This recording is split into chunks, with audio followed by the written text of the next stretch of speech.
History, health insurance, and DEI. What a combination. Hello, I am Kevin Knaus, an independent health insurance agent in California, and that's what most people know me by as being an insurance agent.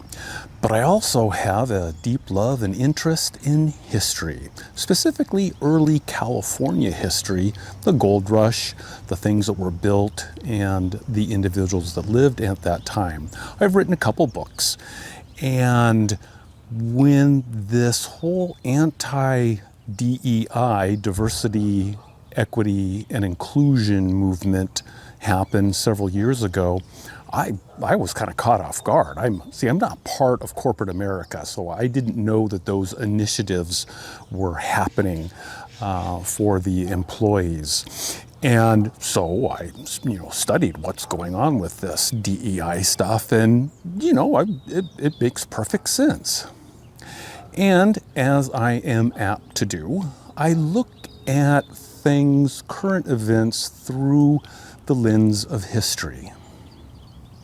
And it occurred to me that in early California, for a very short period of time, this whole notion of diversity, equity, and inclusion was ubiquitous.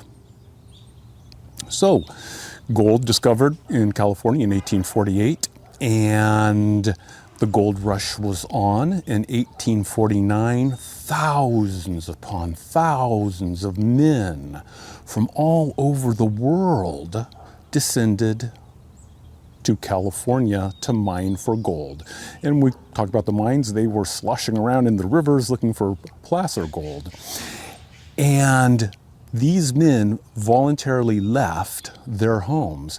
And this had to have been the greatest diversity site in the world in known history, outside of wars, of course. That bring a lot of people.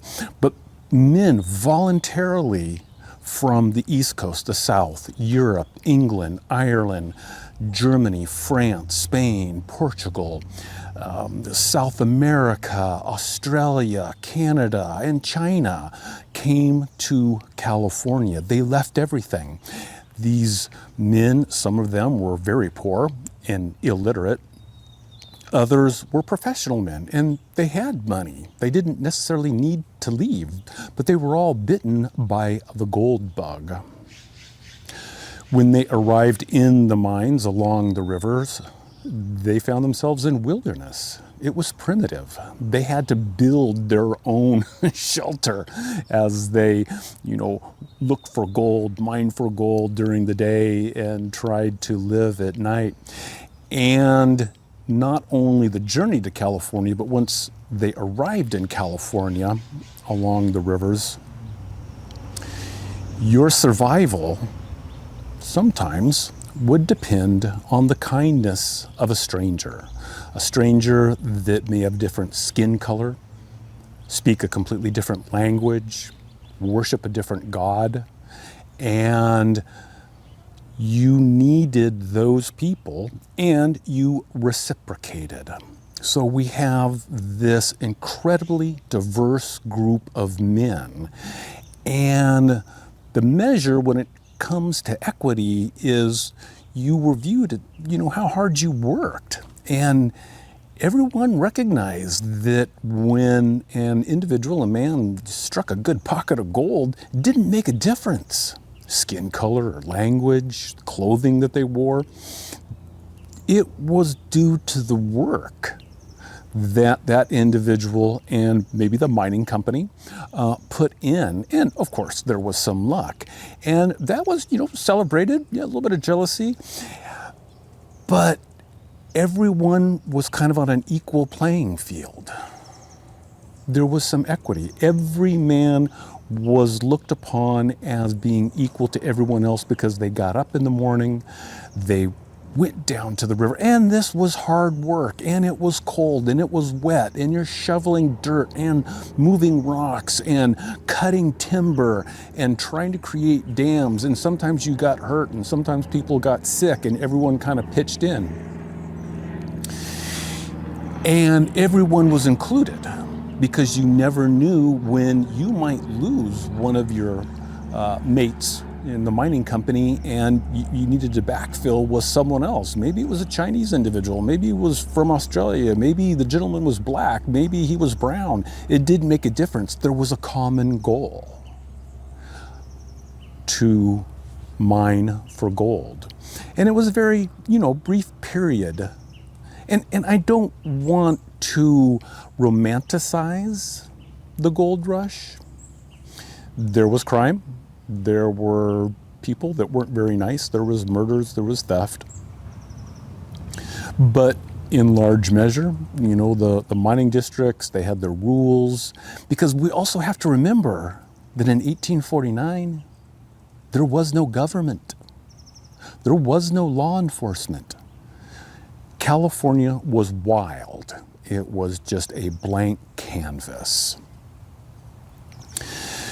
So the men had to figure out how to move in this new landscape where there were essentially no rules. There was no church. There were no government institutions, no one telling them what to do. They all had a common purpose.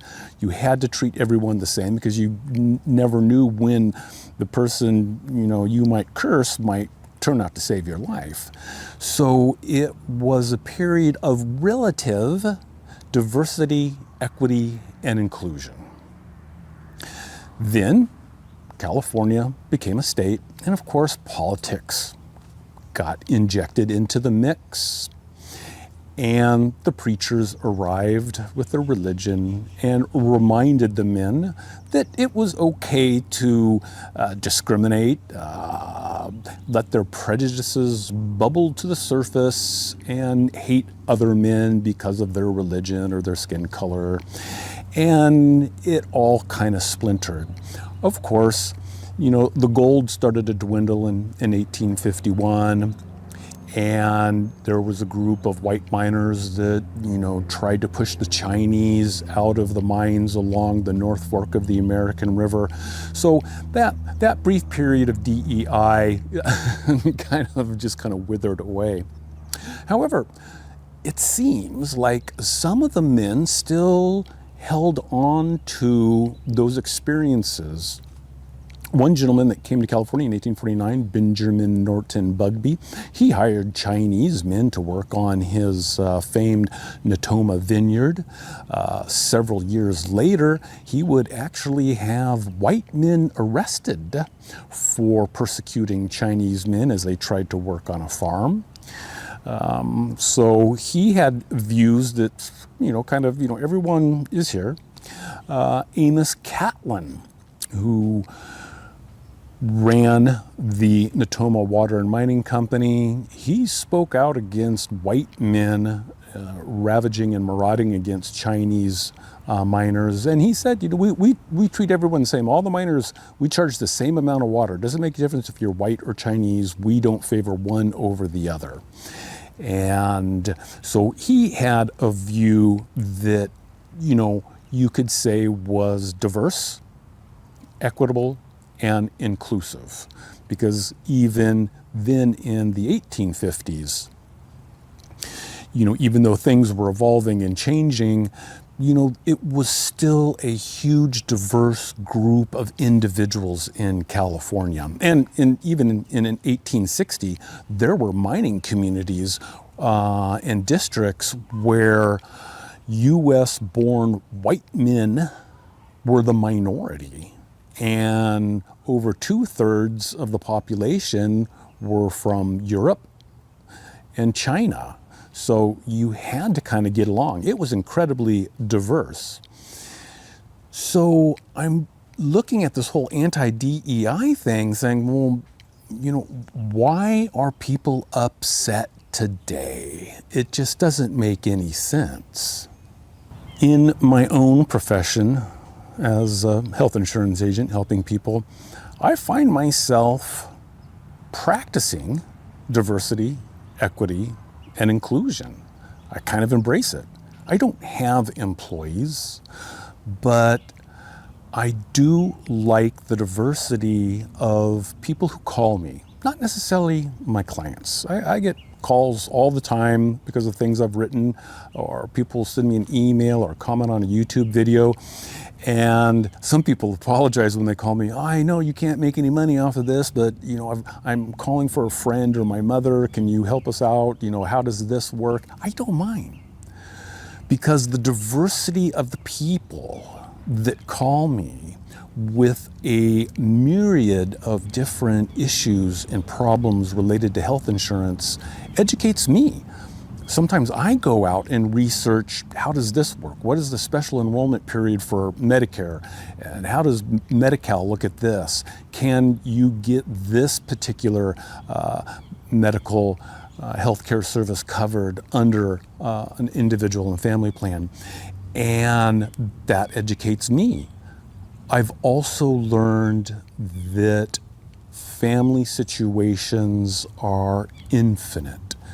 There is no one size. Maybe, we distill everything down to these numbers of households and how many people, but let me tell you, and you already know this, every family is unique. Their income is different sources. They have different issues. They have spouses with green cards. Maybe the spouses are undocumented. They themselves may be from another country. They may be naturalized. I talk with people from essentially all over the world that are here in California. And of course, many of their health insurance questions fall into a particular set of rules that we need to work within. But they always bring up these unique situations. I'm going, I hadn't thought about that. Now, the people who call me treat me as an equal. I treat them as an equal with respect. So there's this equity going on. And I try to include them in my knowledge base and share their experiences with other clients and other people that call me, and let them know, hey, I talked to this one family and this was what's going on, and they managed to fix it like this. And so this diversity and equity and inclusion has helped me, and I believe it helps the clients. So I'm not really sure why people are against DEI, diversity, equity, and inclusion. In the absence of that, what we see is what happened after that initial gold rush period, where people, they feel it's okay to let their prejudices guide them in their interactions with their neighbors and community members. Yeah, I've got my prejudices.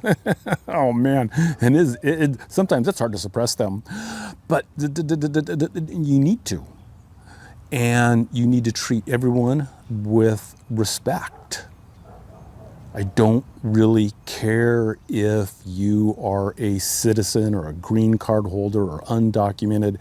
Your fear, your anxiety, your stress over your healthcare situation, your challenge for you or a family member is very real.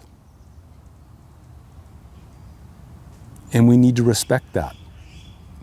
And we need to include those people and learn from everyone's experience.